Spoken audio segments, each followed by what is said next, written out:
Salut à tous, c'est Yannick et nous sommes au Bazar Homoxen 2016 en compagnie de Boris qui vient nous présenter son deck Bug Charless. Vas-y. Bonjour, je vous présente mon deck Bug Shardless avec quelques variations par rapport à mon choix de rentrer la combo counter top à l'intérieur.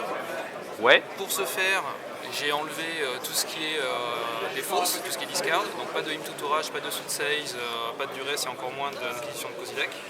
J'ai fait ce choix parce que j'ai voulu me renforcer contre tous les decks mid-range aggro aux dépens des decks qui sont plutôt combos, car les decks combos, même avec la défausse, c'est pas forcément des bons match-up sur le premier match. Donc après, ça va être grâce au side et sur la deuxième et la troisième partie qu'on va essayer de se refaire.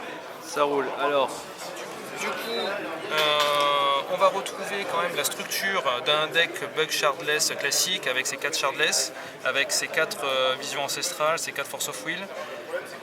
On va retrouver donc les 4 Tarmo, les 4 Death Rat Shaman, forcément, 4 Abrupt Decay. Certains préfèrent en jouer que 3, mais je trouve que c'est tellement fort de pouvoir détruire un permanent qui coûte 3 ou moins que j'ai pris le choix d'en mettre 4. Les 4 Brainstorm, 2 Lyanna et un Toxic Deluge main deck. une brasse, une super brasse. Une super brasse contre encore une fois les decks aggro et les decks mirror, tout ce qui est Delver et tous les decks à base de créatures. Attends. Alors vous pouvez remarquer que, étant donné que j'ai rentré Counterbalance et Toupie, Ça donne un deck counter bug. voilà, c'est un peu ça l'idée. Mais du coup c'est assez gourmand en mana, donc je n'ai aucun spell qui coûte 4 ou plus, donc on ne va pas retrouver de Jace, on ne va pas retrouver de Pernicious Deeds qui coûte 3 plus X pour activer. D'autant plus que tu as Toxic Deluge pour raser les decks aggro. Exactement. Au niveau de la mana base, si on regarde un peu plus, vous verrez ici que j'ai pris le choix de mettre 3 basiques, ce qui n'est pas forcément évident. Ça c'est vraiment pour être sûr d'être waste résistant. Pour pas prendre Blood Moon. Pour survivre sur Blood Moon et pour pouvoir caster Abrupt Decay pour pouvoir s'en sortir. De toute façon tu joues plus Tourak, donc clairement l'île de base tu la rentres. Voilà, c'est ça l'idée. Et on va aussi remarquer 4 Wasteland au lieu de 3 souvent, parce qu'avec les decks Eldrazi en ce moment, Wasteland ça permet de ralentir. Casser sa caverne des âmes qui est pénible, effectivement. Ou casser aussi les clouds qui accélèrent vachement leur mana base. C'est sûr. On va encore avoir du Strix ici, qui est un anti-bet sur patte qui coûte 2 mana mais qui fait piocher une carte. Donc en match miroir contre des Tarmo, c'est plutôt bien. Et on retrouve bien entendu 2 Liliana qui sont forcément bien. Alors, on dirait comme ça que cette combo est rentrée toute seule, mais effectivement, si vous avez l'occasion de jouer des Shardless alors que vous avez seulement Toupie sur table sans les counterbalance, vous pourrez vous rendre compte que quand vous avez le choix du sort qui vient sur Shardless, c'est quand même assez agréable. Ça permet effectivement de contrer les spells à 3, ce qui est très très bien. Et aussi effectivement avec Counterbalance, ça peut fonctionner sans Toupie, parce qu'on a quand même 4 Brainstorm qui permettent aussi de voir venir. Ensuite on va passer sur peut-être le plan de side. Donc comme vous avez pu voir en main deck, je suis assez pauvre contre tous les decks combo. Et du coup là je vais me rattraper un petit peu sur le side avec une savane, avec 3 Mending Mage et 3 Ethersworn Canonist. D'accord.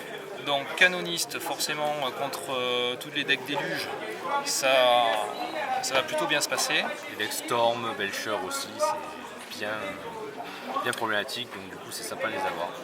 Et ensuite Meddling Mage, où là ça va plus être contre les decks Sneak Show, Show and Tell, ou encore d'autres decks combo. En général, les 6 créatures sont rentrées contre tous les decks combo, parce que même contre un deck Show and Tell, le fait qu'il soit obligé de jouer ses spells sans backup à cause de la présence de canonistes, ça permet de pouvoir contrer sans qu'il puisse y répondre. Je jouais avant Enveloppe, c'était un rituel qui coûtait 1 bleu et qui contrait un sort de rituel. Et On a la nouvelle addition. Et on a une nouvelle addition maintenant avec Invasive Surgery qui non seulement contre un rituel, mais en plus avec le Delirium permet de faire un surgical extract sur les Shoantel par exemple. D'accord. On va retrouver 3 disfigures et un toxique déluge pour nous renforcer encore contre les decks à base de créatures. Maverick, des Syntax. Où là ça devient vraiment assez facile à la 2, à la 3. Ouais. Et des cartes, des glissas que j'essaye de rentrer dans le side contre tout ce qui est Eldrazi qui commence à pulluler. Oui. L'avantage de cette glissa, c'est qu'elle est déjà contact mortel Death Touch. Ça tue les thermos adverses. Ça peut tuer les thermos adverses, mais surtout même une Coil Engine qui nous attaque va faire ses tokens, mais il ne va pas gagner le lifelink et il ne va pas infliger de blessures et notre créature va rester. C'est sûr. Non plus que les tokens, tu vas les achever après. C'est ça. Donc au final, je vais gagner le duel. C'est clair. Si vous remarquez, il y a la deuxième ligne de texte permet de récupérer des cartes d'artefacts du cimetière. J'ai 6 artefacts, un peu plus, j'ai 9 artefacts dans le deck, surtout des créatures comme Strix et le Shardless. Donc vous imaginez un deck Eldrazi qui attaque, on peut déjà chump avec des Strix ou même avec des Shardless. Et ensuite avec Glissa, on va pouvoir récupérer à nouveau du cimetière du Baleful Strix ou du Shardless qui vont nous renforcer au niveau du card advantage. Voilà. Donc c'est ma version du bug Shardless Countertop. Je sais que c'est un petit peu bizarre, avec une mana base, avec 3 basiques. J'ai conscience que c'est un petit peu instable. Heureusement, il y a les 4 Deathrite qui sont là aussi pour faire le boulot. Je ne vous le présente pas parce que vous le connaissez forcément.